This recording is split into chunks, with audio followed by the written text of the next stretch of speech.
Everyone, happy friendship day. आज friendship day है। कुछ बच्चे बहुत दिन से मनाते चले जा रहे हैं, but actually it is not. अगस्त के महीने का पहला संडे फ्रेंडशिप डे होता है और इसकी शुरुआत अमेरिका में हुई थी। तो wish U a very happy friendship day. Okay, and जैसा कि मैं आपको बताऊंगी कि अब हम लोग 10 A B C ये तीनों सेक्शन आर्ट साइड और ये सेक्शन साइंस साइड, इसमें से मैं आपको बता चुकी हूँ 2-3 दिन में और काफ़ी मटेरियल भेज चुकी हूँ। फिजिक्स में पढ़ा रही हूँ जो कि 25 मार्क्स की आती है और जो चैप्टर मैंने शुरू किया है उस चैप्टर का नाम है 10th and that is light या फिर प्रकाश। आई थिंक अब तक सब बच्चों को ये बात क्लियर हो चुकी है कि my name is Richa Tripathi and I'm going to take 10th A, B, C, D Physics online for 25 marks for the class 10 Light Prakash. Okay, तो चलिए बिल्कुल बेसिक से शुरू करते हैं। प्रकाश क्या होता है? चारों तरफ की रोशनी, ये मैंने उस दिन आपको बताया था। जैसे और अंधेरे में अगर हमें ना दिखे तो हम बल्ब का यूज़ करते हैं। ओके, तो प्रकाश का मतलब होता है कि वो अवस्था जिसमें हम चीज़ों को देख सकें। तो जब हम इसको फिजिक्स में पढ़ते हैं तो हमको इसको किरणों के माध्यम से और बहुत सी चीज़ों से पढ़ना पड़ता है। तो जब हम प्रकाश की बात करेंगे तो जिस चीज़ की हम सबसे पहले बात करते हैं वो है दर्पण। चलिए मैं आपको एक एग्जांपल देती हूँ। Okay, give me 1 minute. ये देखिए, इसको टोकरी मत समझिएगा, ये एक गोला है। मान लीजिए ये प्लास्टिक का नहीं, कांच का एक गोला है, ठीक है। और ये गोल गोले को मान लीजिए मैं यहाँ से काट दूँ, डन। तो अच्छा, इस गोले को एक बार नहीं, ये गोला नहीं बल्कि मैं कहूँगी okay, just close it, I will show you, I will start it again. वो जो मैंने अभी आपको दिखाया एक्चुअली वो आधा गोला है। गोला तो ये है, अब ठीक है, सबको दिख रहा है कि ये गोला है। ओके, मैं इस कांच के गोले को बीच के 2 टुकड़ों में काट देती हूँ। काटो, डन। अब ये जो आपका गोला है इसमें ये जो पीस आपको दिखाई दे रहा है इसको ध्यान से देखिए। तो अगर कोई प्रकाश की किरण इस पर यूं आती है यहाँ पर, तो हम उसको बोलते हैं अवतल दर्पण या कॉनकेव मिरर। अब इधर देखिए, अगर प्रकाश की किरण यूं आती है तो हम उसको क्या बोलेंगे? कॉन्वेक्स मिरर या फिर उत्तल दर्पण। अब समझ में आ रहा है ना बहुत अच्छे से कि अगर प्रकाश की किरण यहाँ से टकरा कर लौटेगी तो जो ये अंदर की तरफ है तो ये कॉनकेव है, और अगर इधर से टकरा कर यहाँ से लौटेगी तो that is convex mirror. Is it clear to everyone? अच्छा, प्लेन शीशा तो हम लोग जानते हैं। रुचि वो शीशा दिखाइए मेरा ड्रेसिंग टेबल का, पीछे हो जाइए। ड्रेसिंग टेबल दिखाइए बच्चों को, और पीछे जाइए, बच्चों को नहीं दिख रही है, इधर आइए और पीछे। ये आप लोगों को मेरा ड्रेसिंग टेबल दिख रहा है, इसमें आप लोग अपना फेस देखते हैं। तो ये प्लेन मिरर है, जो इसमें आपकी लंबाई है वही इसमें दिखाई देती है हमें ना।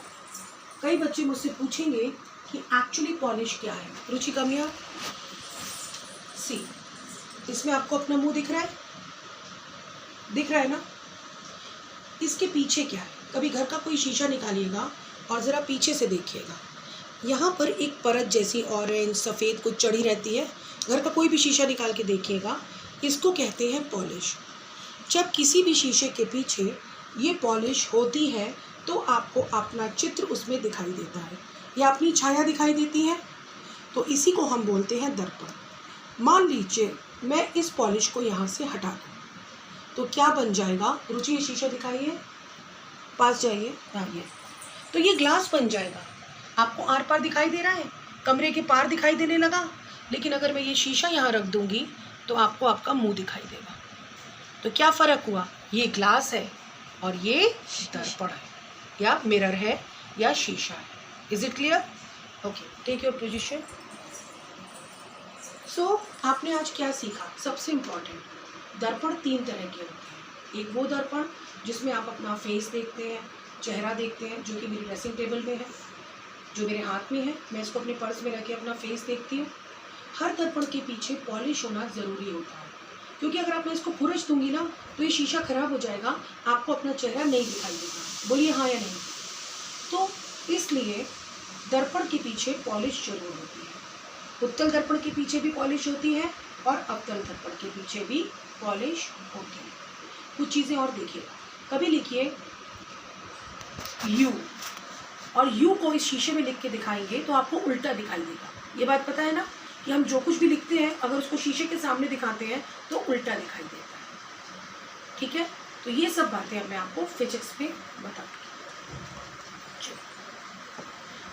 चलिए आप यहाँ पे आइए। तो सबसे पहले हम बताते हैं कि दर्पण या इसको इंग्लिश में बोलते हैं। सारे बच्चे इंग्लिश में याद करते रहेंगे और नोट्स की चिंता मत करिए, नोट्स में रुचि को दूंगी, वो आपको देगी। ओके, दर्पण बेटा 3 तरह के होते हैं। द फर्स्ट वन इज, या I can say that it's a plane mirror. Ruchi मेरे ड्रेसिंग टेबल का शीशा इन लोगों को दूर से दिखाइए, दूर से। ये है आपका, जो रुचि आपको दिखा रही है, that is the plane mirror. हम इस शीशे का उपयोग कहाँ करते हैं? अपना मेकअप करने में, जेंट्स लोग दाढ़ी बनाने में, ब्यूटी पार्लर में, हर जगह हम इस शीशे का उपयोग करते हैं। इसके पीछे भी पॉलिश होती है। आज आप अपने घर का शीशा खोल के देखिएगा, आपको पॉलिश ज़रूर मिलेगी। नाउ प्लेन मिरर के बाद हम जिसकी बात करते हैं, इसको हम कहते हैं समतल दर्पण। ओके, प्लेन मिरर के बाद मैंने अभी आपको बताया कि ये है आपका, ध्यान से देखिए, कॉनकेव मिरर।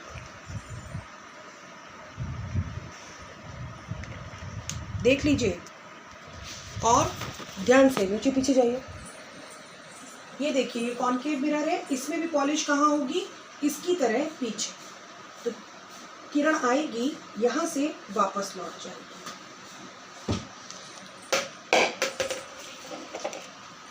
देखिए, तो ये होता है नेक्स्ट वन, कॉनकेव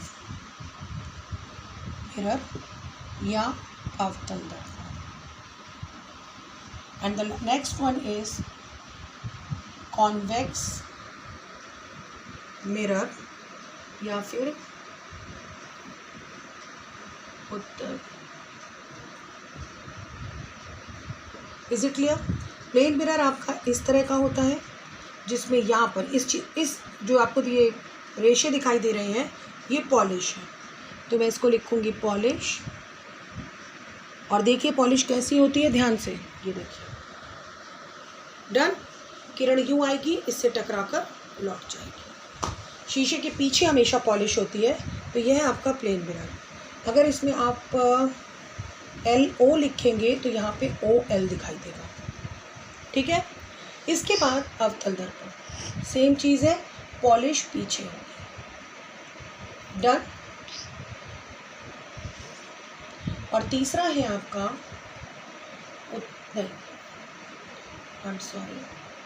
ये है आपका उत्तल दर्पण, जिसमें पॉलिश ना होगी और शीशा इधर होगा। आप लोग छोटे बच्चे हैं, अच्छे से समझ लीजिए। शीशा इधर है, पॉलिश पीछे है। शीशा इधर है, पॉलिश पीछे है। शीशा इधर है, पॉलिश पीछे है। ऋषि टेक गो बैक। ये देखिए, तो पॉलिश कहाँ होगी? अंदर की तरफ। तो ये उत्तल दर्पण है। इधर देखिए, पॉलिश, शीशा इधर होगा, पॉलिश इधर होगी, तो ये अवतल दर्पण है। और प्लेन मिरर कैसा होता है? बिल्कुल ऐसा, एकदम प्लेन, पॉलिश पीछे। Is it clear to everyone?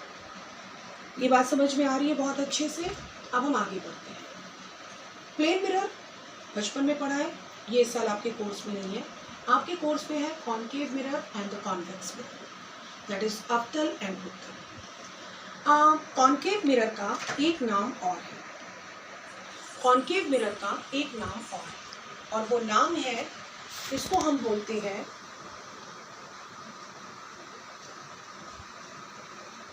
अभिसारी दर्पण। क्या बोलते हैं? अभी सारे नोट्स में आपको दे दूंगी। अभिसारी दर्पण। इसको अभिसारी दर्पण क्यों बोलते हैं? अभिसारी दर्पण का मतलब, अभिसारी का मतलब होता है यूं करके किरण आ रही है, उनको एक जगह पर, एक पॉइंट पर इकट्ठा कर। तो अवतल दर्पण की खासियत होती है कि अगर इस पे बहुत सारी किरणें पड़ती हैं तो अवतल दर्पण उनको एक जगह पर इकट्ठा करके ऐसे कर देता है। तो इसलिए इसको बोलते हैं हम अभिसारी दर्पण, जिसको इंग्लिश में बोलते हैं कन्वर्जेंट। ओके, नाउ कॉन्वेक्स क्या करता है? कॉन्वेक्स के अंदर एक खासियत होती है कि अगर इसके ऊपर कोई किरण आती है, 2 या 3 किरणें, तो ये उनको पलट के वापस कर देता है। बात समझ रहे हैं? तो ये किरणों अपसारी का मतलब होता है अपसारी या फिर डाइवर्जेंट। ये है आपका convergent. Am I clear to you? तो अभिसारी क्यों बोलते हैं? बहुत सारी किरणें आई तो उसने उसको इकट्ठा करके एक पॉइंट पर इकट्ठा कर दिया। इसीलिए हम कॉन्केव मिरर को ये भी कहते हैं कि ये एक अवतल दर्पण है, साथ साथ अभिसारी दर्पण है।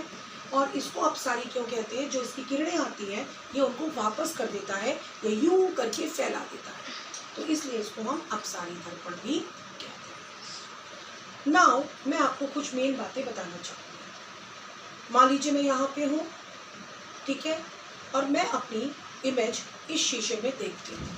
कुछ उधर दिखाइएगा बेटा एक बार।